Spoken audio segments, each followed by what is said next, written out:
beautiful. Like, look how I'm outlined. You guys, Donovan is from lead marketing. He's in charge of everything we do. Look at me right now. I'm like outlined in red. It's beautiful. I love it. We got smoke coming through.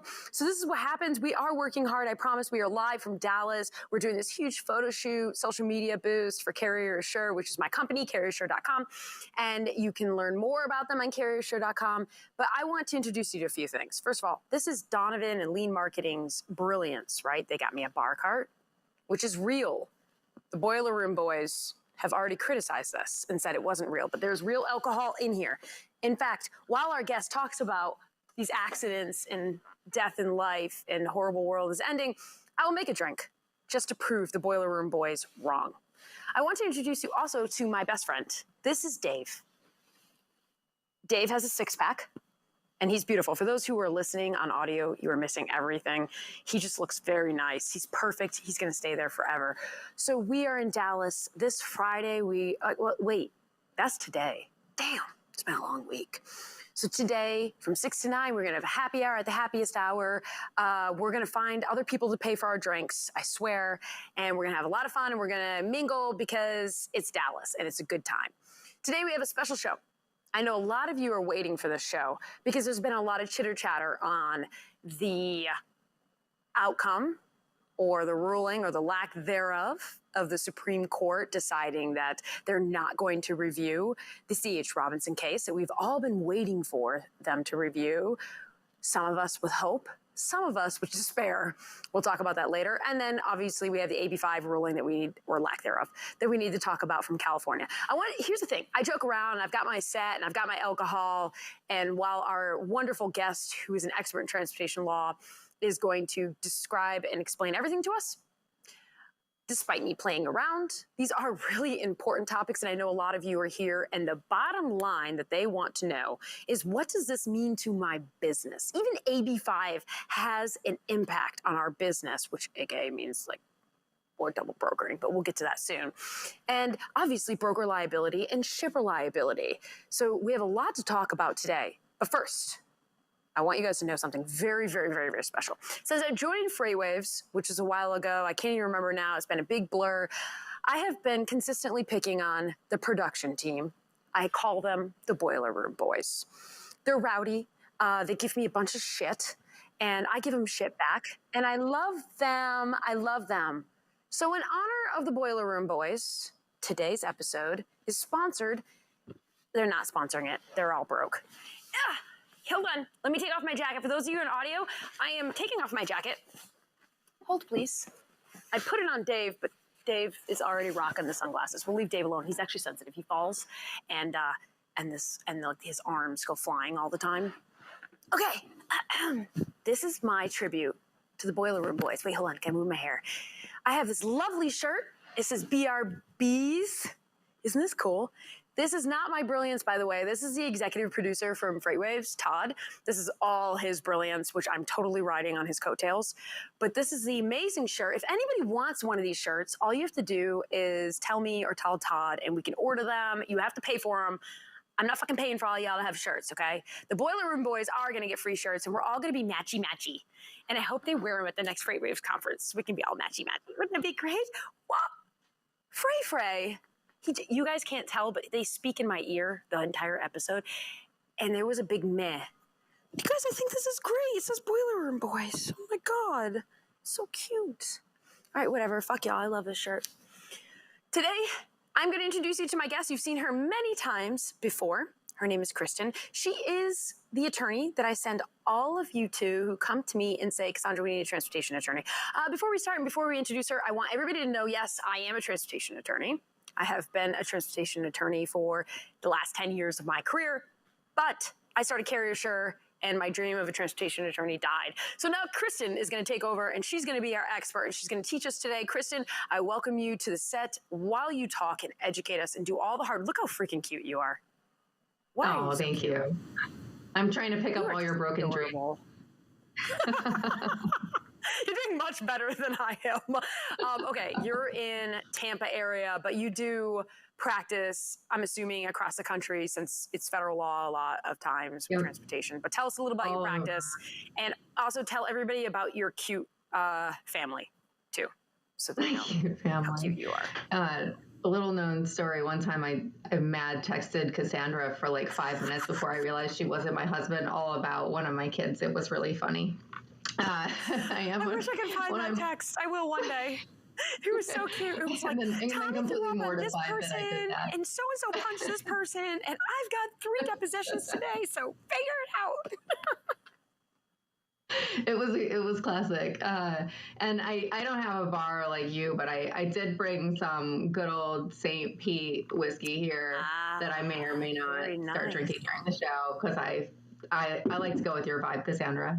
I like it. So I very much like it. When I'm not parenting and not drinking whiskey, I also am a full-time transportation lawyer, licensed in California, DC, and Florida, practicing out of Florida, obviously dealing very actively with a whole lot of transportation issues, in Florida as well as in California, pretty much daily at this point with the California issues. So very familiar with everything we're about to talk about.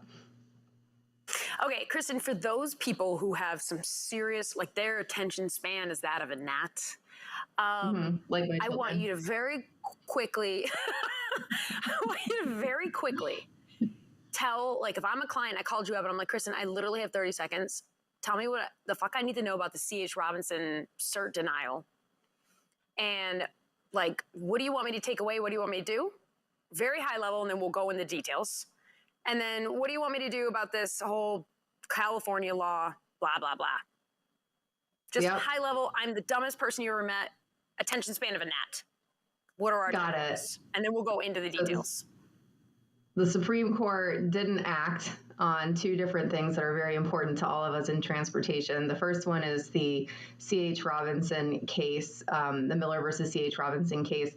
That was a case where liability was imposed on a broker for negligent selection of a motor carrier for a personal injury claim. And there's a theory coming out of some courts that say brokers can actually be responsible when an accident happens if they don't take certain steps to make sure that the motor carriers, the truckers they're selecting, are safe and an accident occurs. And so there are lots of fancy legal arguments to try to get around it or to interpret it. There are also many courts who don't necessarily agree with this particular decision, and it had gone up to the Supreme Court hoping for some guidance from above, but we did not get it. So the long story short is that right now in certain states, there is a real possibility that brokers will be sued and can be found responsible for personal injuries that occur in an accident. So that's the first thing.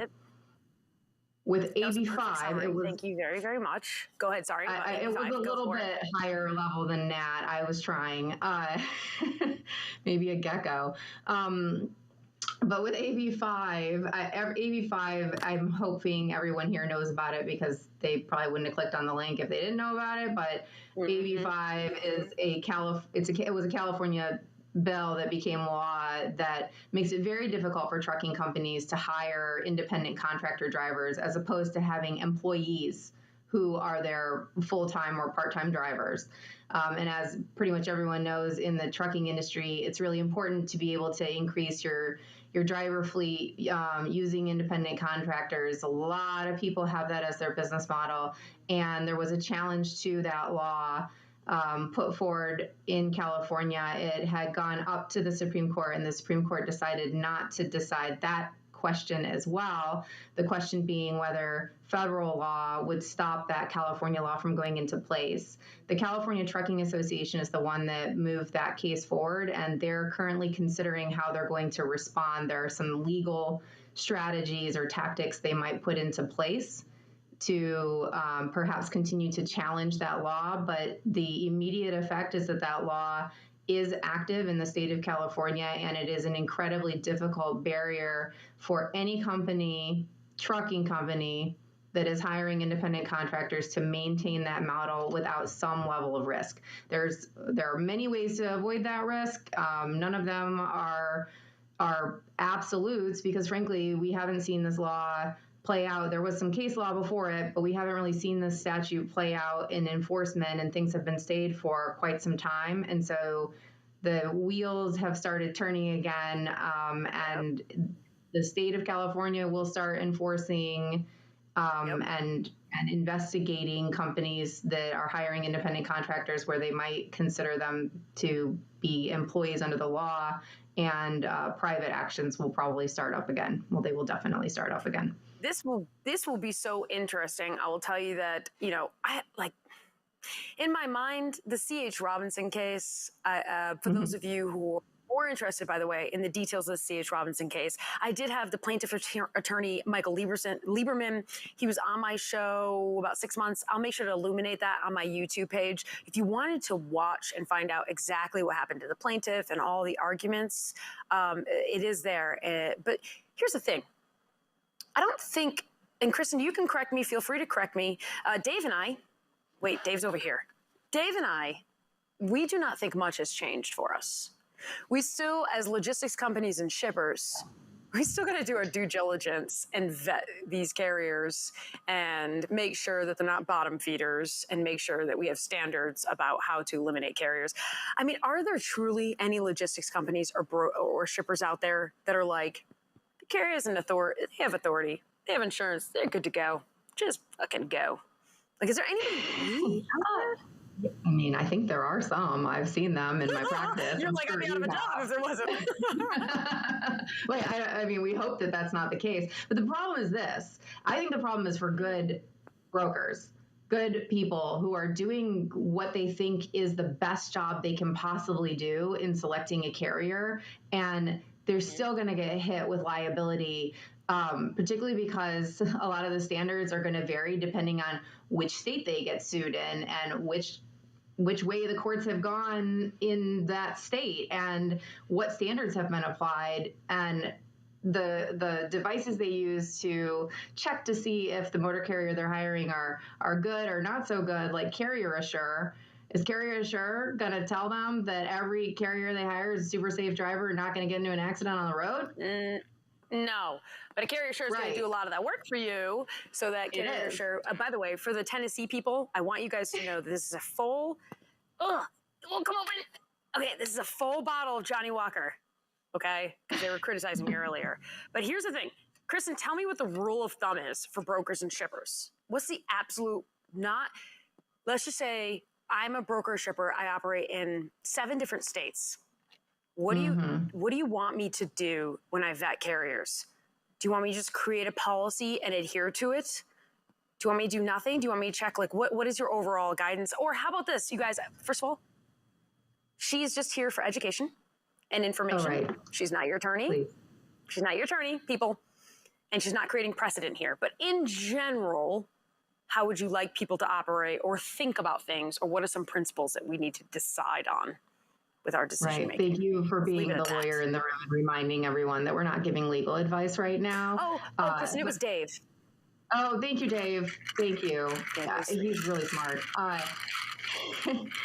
The thing I want most, I'm watching you with your shaker. The thing I would like most is to have companies that consider what it is that they are going to do to check whether a motor carrier is up to standard or not. Of course, you cannot prevent an accident, but you need to think through what is it you're doing so that if you get sued for having negligently selected a carrier, you say, no, we had a standard. We checked it to the best of our ability. We looked at, the federal ratings, which, by the way, really don't give you a great idea as to whether someone's going to be a safe driver. We have certain standards. We know our carriers, whatever it is that is your standard, write those down and then actually do them. I think the biggest trouble happens when either there's zero standard whatsoever, because plaintiffs' lawyers love that, I would if I or was a plaintiff when you attorney. have a I'd really be like, oh, complex. you only check authority and insurance? That sounds fucking great. Can't wait to litigate this case. Right. But then they also love it if they find that you have a massive policy and you didn't do a single one of those things. Yes. So, How about those people, Kristen, that dig through violations? That's my favorite, is when they're like, oh, we check every violation of every carrier and we won't hire a carrier that has a DUI violation or has a drug violation. And if a plaintiff attorney, I'd be like, well, how did you know you vet them? And then a month later, how do you know that they didn't get one of those violations? You don't. No, right. guys, no, you have to think about those catch points. But go ahead, Kristen, I'm sorry.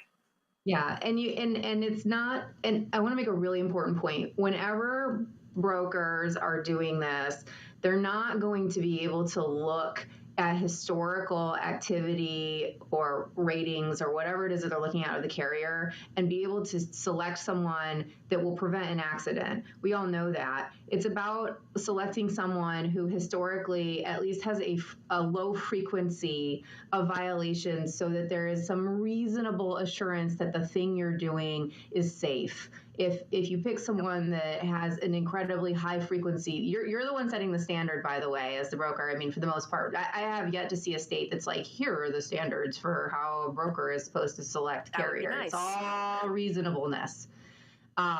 But if you set those standards, you're looking for factors that would help reduce the frequency or likelihood of something of having a bad carrier or having an unsafe carrier. But you can't prevent it, and you're not going to be able to look at statistics to prevent it. And if some plaintiff's lawyer tries making up that theory, we can shoot that down real fast. So be very consistent in what you're doing and stick with it, and don't have nothing. I just think having nothing is a really poor idea. I agree. It does look bad. The other thing, can I give one more thing? At least you can try your best. Oh, yes, of course. Oh, yes, of course. Yes, I think the other thing is have really good contracts, especially for the shippers. I mean, we always are looking at those contracts to see where liability is shifted through indemnity provisions and obviously insurance as well. So those are two other things I think that are easy fixes for the vast majority of incidences where you would be pulled into some kind of bodily injury claim as a defendant. If you have good indemnity shifting provisions or good insurance, it will help you with that. I mean, the real scary thing I think for everyone is nuclear type cases, and those are, well, if you get dragged into 1.5 years to fight, and it's extremely rare that it would happen, but most of these devices will help you in 99.9% of the situations that will come up. Yep. What about shippers?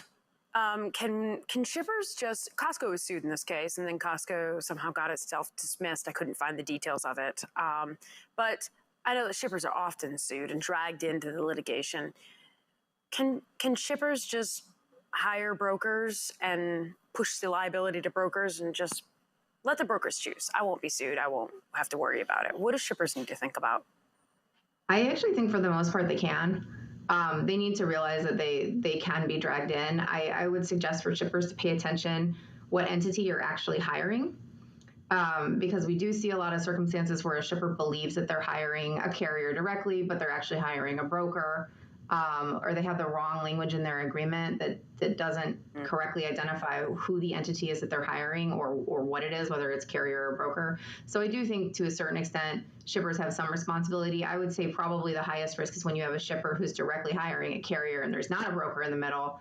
That could pose the exact same problems that a broker would have for negligent selection accusations. Yep, that makes sense. So make sure you know what you're actually hiring. I can't even tell you the huge percentage of contracts I look at where that is one of the very first things we have to go in and correct, just who are the parties. Okay. That's very helpful. I want to say that to those of you, this is of course going to be a self-promotion type, because this is the exact reason I created Carrier Assure. So that you're not digging through violations. You're not trying to figure out some policy. You're confused. One guy over here is looking at these data points. One guy over here is looking at these data points. No, you get an easy score. Go to carriersure.com. And it's easy to use and consistent to implement. Just remember that. Yes, this is self-promotion, but you know what? This is exactly why I created this product, and I want you guys to understand that. So a little bit of You both should be a little there. shameless in that self-promotion, Cassandra, because it's a system that someone can rely on and consistently use. And if they're implementing it and using it as a defense attorney, I would very much like for someone to have carrier assure. I'm not sitting here saying, sorry, Cassandra, I'm not saying your program is perfect because I just don't know. And I'm sure there's going to be data flaws, right? You're relying on points of data, but you have a system, you have thought through it more than most brokers on the street have thought through it. You've invested the time in developing the software to analyze those data points and to source the data. That takes a whole lot of work. And to put that individual effort on a broker or a shipper or a carrier who's hiring an IC, which they might want to think twice about in California, but to put that responsibility on any individual company, they are going to have to go and reinvent the wheel that you have already done. And probably you're going to be a hell of a lot better at it than someone just going out there and trying to find their data points. At least you know that the things you're looking at are the things that most people should be relying on in this circumstance. The problem is, and I don't know if you agree with me, I'm curious what you think, Cassandra. I mean, the data is something that we're really working hard to come by, to have like good, solid data. I think that's really hard to find. Yeah, and to get it updated and yeah. And even when I work with the FMCSA and I get the data come in, real time. Like I get it every single day, but you still need to clean the data. You need to vet it. There's anomalies all the time. So you are right. It is very difficult. And at the end of the day, exactly what you said, which is no matter how much you do, it still doesn't mean that a carrier's safe. It still doesn't mean that you're going to be able to prevent accidents. Like we don't know. We're not the carrier. Shippers and brokers don't know, but they're doing the best they can. And as long as you're doing the best you can, and you're consistently implementing it. I mean, that's the best defense you can give, Kristen, when you have a suit. Is like, hey, Kristen, here's what we did. Oh, we tried really hard. Like, we ran into this with good intentions. Please help us. I'm not saying that that's going to save you or anything. I'm just saying, as an outsider, that's the best we could probably do.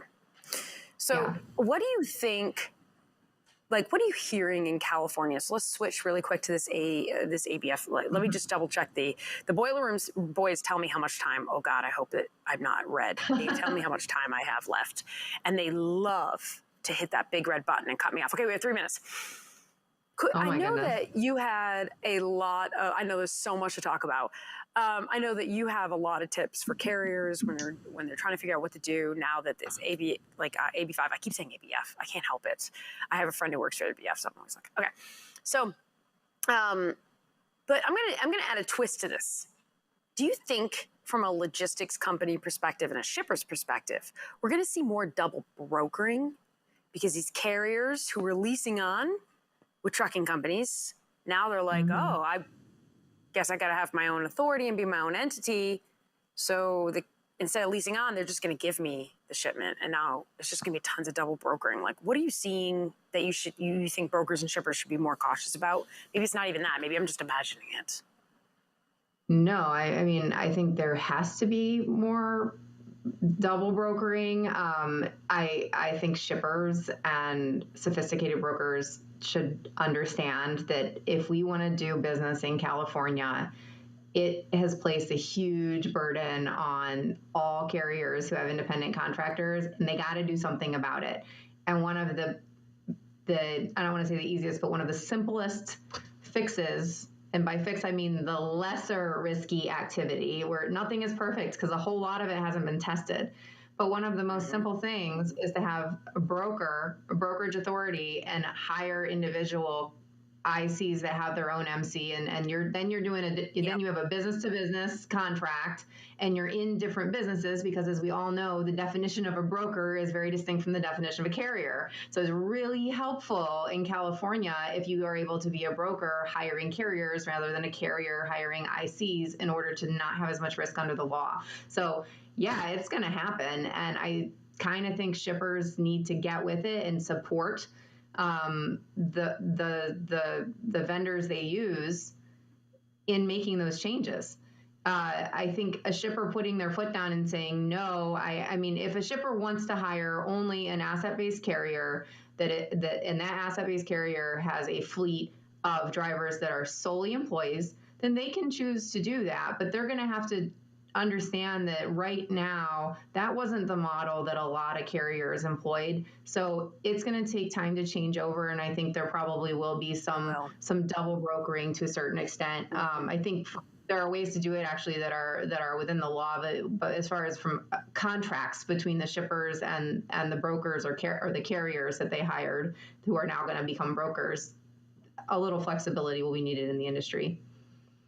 Good.